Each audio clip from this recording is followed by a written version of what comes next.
And even after he had gotten old, he said, "I can't eat anything without hearing the sounds of shinai hitting each other."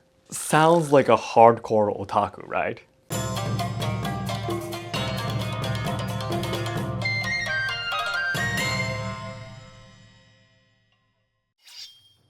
皆さんこんにちは and welcome to Let's Ask Shogo. If you're a fan of samurai and swordsmanship, I'm very sure you know about the Mibu Wolves, Shinsengumi. Shinsengumi is super famous and popular in Japan, and there still are fan clubs and new movies and dramas about them coming out. They are a group of swordsmen who fought through a turbulent time of Japanese history. But haven't you ever wondered before, who was actually the strongest swordsman? So today, I will briefly explain about the history of Shinsengumi, then introduce the 3 strongest members of the squad. I will be counting down the 3 swordsmen by how strong they were, so I hope you can enjoy this video till the end. The strongest man might actually not be the person you had in mind. However, before I start, I need to make it very clear that no one actually knows who was really the strongest. It's all just speculation for fun. If you know about any other theories or studies, please let me know in the comments. In this channel, you can take a closer look at Japanese traditional culture, tips on traveling to Kyoto, and social problems in Japan. So learners and lovers of Japanese language and culture, be sure to subscribe to enjoy more content. それでは本日もご用改めである。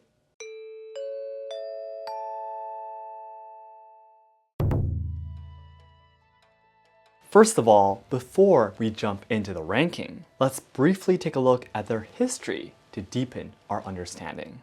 Shinsengumi was born during one of the most turbulent times of Japanese history, the end of the Edo period. The Edo period was a miraculously peaceful era that lasted for more than 250 years. But it was all due to the strict control of the Tokugawa shogunate, the samurai administration. They laid out many political measures, such as clearly dividing the people by classes and deciding what they can and cannot do, forcing the belief of certain religions, and restricting trade and travel to foreign countries. However, coming into the 19th century, Western countries that were gaining more and more power started to demand beginning trading with Japan. Finally, in 1854, the US brought their newest battleships and weaponry, and they forced Japan to lift its isolation policies and allow them to use the ports to replenish food and water. This event brought chaos to Japan. There were some clans that were not satisfied with the Tokugawa shogunate's cowardly decisions of opening borders and signing an unfair treaty with the US. And rebellions started to happen all over Japan to try to tear down this weak government. Under such a situation, the police were not enough to protect the shogun from the terrorists. So they recruited anyone, regardless of class, to provide security. Thugs and fighters from all over Edo gathered, and the peasants who were practicing swordsmanship together at the same dojo called Shiekan were also there. They were the future core members of Shinsengumi, the chief Kondo Isami, sub-chief Hijikata Toshizo, and captain of the first squad, Okita Soji. By working for the shogunate, they became a samurai they longed to be their whole lives. So, to make a long story short, Shinsengumi was a special police force established by mostly commoners to protect public order in Kyoto and defend the weakened samurai government. Shinsengumi is said to be the strongest combat group at the end of the Edo period. There were many swordsmen who were well known in various styles of swordsmanship, and their skills were so advanced that the mere mention of their names made many rebels shiver with fear. Shinsengumi left many glorious victories protecting the shogunate, and in its golden age, it had more than 200 members in the whole group. However, their glory days did not last very long. Just 6 years after the establishment of Shinsengumi, the Tokugawa shogunate that they were fighting for was disassembled and lost their power as the government. now with the new westernized Meiji government in power. It was the members of Shinsengumi who were now considered to be rebels and terrorists. Even though the members knew they were abandoned by the lord they trusted, many of them fought to their death with Bushido in their hearts. Number 3. Saito Hajime. Now, let's start taking a look at the ranking of the strongest members of Shinsengumi. The man who will be ranking in third is Saito Hajime, the swordsman especially famous for showing up in Rurouni Kenshin or Samurai X. It is said that he was born in 1844 as a son of a low-rank samurai, but his birth is a mystery and he has not left much information about it. Saito Hajime sometimes trained at Shiekan together with Kondo and Hijikata, but he did not first go together with them to Kyoto after the recruitment. However, when Shinsengumi was officially given its name as a police association, Saito Hajime joined the group with an important position too, thanks to Sub-Chief Hijikata's exceptional promotion. These are some of the reasons why he is considered the third strongest man of Shinsengumi. 1. He was captain of the 3rd squad and a sword skill master. 2. He was involved in many of the purges. 3. He survived after disassembly of Shinsengumi and died of disease. No one knows for sure which Ryuha style of swordsmanship Saito Hajime mainly trained in, but again, he did train at Shiekan, and his sword skills were called Mudeki no Ken, Invincible Sword. He was captain of the 3rd squad and also given the title of Gekiken Shihan, which only 7 of the Shinsengumi members had. Next, Saito Hajime is known to have assassinated and killed most of the rule breakers and traitors of his own group. As I've explained in the history part, Shinsengumi was originally just a group of low-rank commoners, and some of them were just barbaric men who wanted a chance to swing swords and attack others. So through the short history of Shinsengumi, there were many internal conflicts, and in many of these incidents, Saito Hajime worked as an assassin and spy and eliminated the rebels. However, again, Shinsengumi was a group of the most well-trained and skilled swordsmen at that time, and accomplishing these missions couldn't have been that easy. Lastly, it's also amazing that he was one of the very few members who survived even after the elimination of Shinsengumi. Saito Hajime's strength was approved by the westernized government, and he was recruited by the Metropolitan Police Department and played an active role in the following Seinan Senso, the final civil war of Japanese history. Eventually, he was promoted to a rank of a Keibu inspector, and he died because of a sickness in 1915 when he was 72 years old. From the time he was a member of Shinsengumi to the time he was a police officer of the westernized government, he faced the most number of life or death battles and wars among all the members.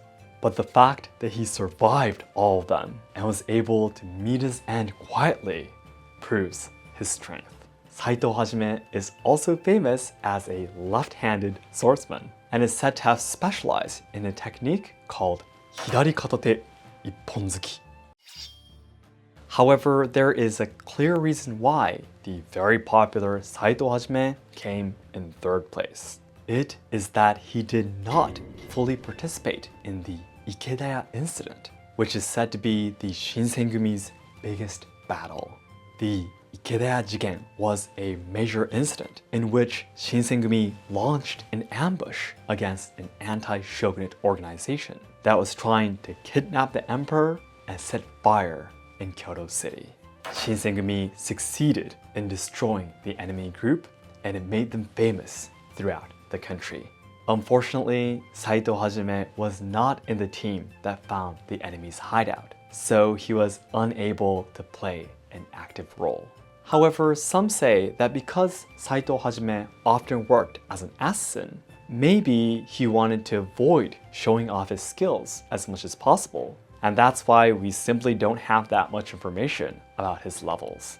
No one knows for sure, and this will forever be a mystery. Number 2, Okita Soji. Out of all the Shinsengumi members, I'm pretty sure that Okita is one of the most popular swordsmen. He was a son of a low-rank samurai, but he lost his parents when he was 4 or 5 years old.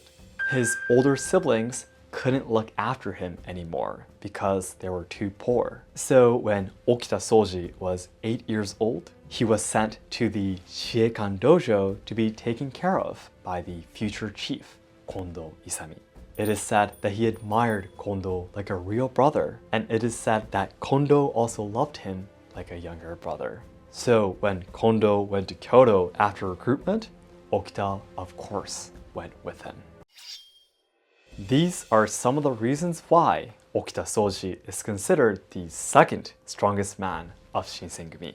1. He was captain of the first squad and a sword skill master despite his youth. 2. There are many testimonies left that mention his strength. 3. He took part in the Ikeda incident.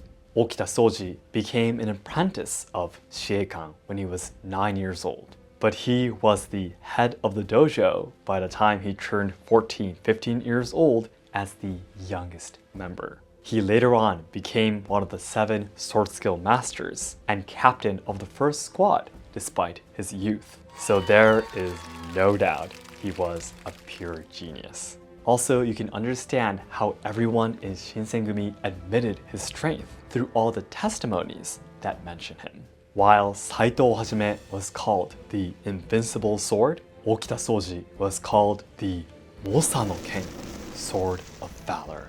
Nagakura Shinpachi, captain of the second squad, is believed to have said, the sub-chiefs Hijikata Toshizo and Yamanami Keisuke were treated like children. And if Okita fought with his full strength, he could probably even beat Kondo, his master.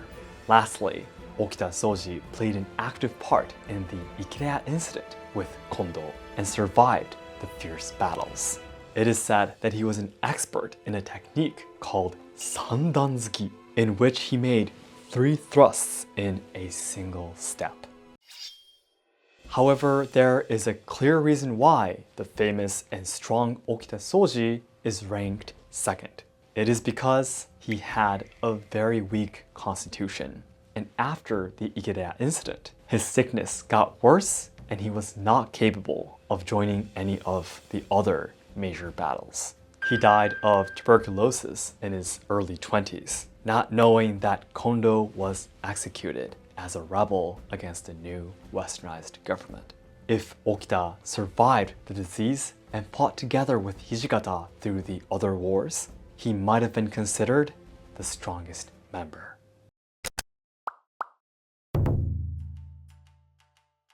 Number 1, Nagakura Shinpachi. I read quite a lot of books and articles in order to make this video, and to be honest, in the 3rd and 2nd place, there were other men depending on the theories and opinions. However, this man won 1st place unanimously. No, not that Shinpachi. This Shinpachi, or this Shinpachi. Nagakura Shinpachi was a crazy kenjutsu lover, and when he was 18 years old, he illegally left his hometown to train and teach at many dojos in various places. He also trained at Shiekan, but his main ryuha style was a different one called Shinto Unen-ryu. This ryuha style, by the way, still exists today, and there are many people who are training the sword skills. These are some of the reasons why Nagakura Shinpachi is believed to be the strongest member of Shinsengumi. 1. He was captain of the 2nd squad and a sword skill master. 2. He was involved in almost every battle that Shinsengumi fought. 3. He survived after the disassembly of Shinsengumi and died of disease. He was of course one of the captains and also a sword skill master of Shinsengumi too. But what's amazing about Nagakura Shinpachi is not only that many members left words saying he is the strongest, But he also basically achieved the things that Saito Hajime and Okita Soji were not able to do. He fought in almost every major battle, including the Ikeda incident, and he lived until 77 years old when he died from a sickness. When Shinsengumi was betrayed by the old shogunate and was disassembled, he couldn't get along with Kondo and Hijikata and left them to fight in a different army. However, in his later years, he devoted himself in restoring the honor of Shinsengumi by leaving many documents about the group. If Nagakura Shinpachi had not been a member of Shinsengumi, we today might have learned about them as terrorists, or maybe not know about them at all. He continued to teach sword skills in prison and in university after the civil wars had ended. And even after he had gotten old, he said, "I can't eat anything without hearing the sounds of shinai hitting each other." Sounds like a hardcore otaku, right? He specialized in Hiryuken, a technique in which he sliced his opponent downward from his shoulder while scraping up his sword from a lower position. However, we must remember that most of what we know about Shinsengumi today, including who was the strongest swordsman of the squad, is mainly based on what Nagakura Shinpachi told stories of. In other words, I think it's important that we keep in mind that there must have been some of his own subjectivity in it. Then lastly, today's conclusion. Shinsengumi was a special police force that was organized by commoners and low-rank samurai to protect public order in Kyoto and defend the shogunate through one of Japan's most turbulent times. They were a group of the strongest swordsmen at that time, and it is said that many of their enemies would shiver with fear just by hearing their name. Among those powerful warriors, these three are said to be the strongest, and there are mainly three reasons why they are believed to be so. Number 3, Saito Hajime. 1. He was captain of the 3rd squad and a sword skill master. 2. He was involved in many of the purges. 3. He survived after the disassembly of Shinsengumi and died of disease. Number 2, Okita Soji. 1. He was captain of the 1st squad and a sword skill master despite his youth. 2. There are many testimonies left that mention his strength. 3. He took part in the Ikeda incident. Number 1, Nagakura Shinpachi. 1. He was the captain of the 2nd squad and a sword skill master. 2. He was involved in almost every battle that Shinsengumi fought. 3. He survived after the disassembly of Shinsengumi and died of sickness. So that's it for today. Thank you very much for watching. If you thought, wow, I didn't know a pair of glasses can be that strong, please hit the like button to help me boost this video to more people. And my goal is to achieve 1 million subscribers by January 2023, so your help would mean a lot. And please check out our sub-channel and membership through the link inside the description box. Thanks again, and I'll see you in my next video. どうもありがとうございました。So Saito Hajime's sword technique, the hidari karate ipponzuki, is understandable, and also Nagakura Shinpachi's Hiryuken is also understandable too. You can understand how the move works. But I was talking with Kazu too about Okita Soji's sandanzuki, the 3-stage thrust in one step kind of thing. I think I've seen some videos of people trying to do it. If you guys know of anyone who can actually do this, please let me know, because stepping in once and doing 3 thrusts within one step is like, I've actually, of course, tried it before. I am a swordsman, so I did try it before, but it was like basically impossible. My arms would probably like tear off if I tried to do it that much. So if you guys know anyone or any videos of someone doing it, please let me know in the comments.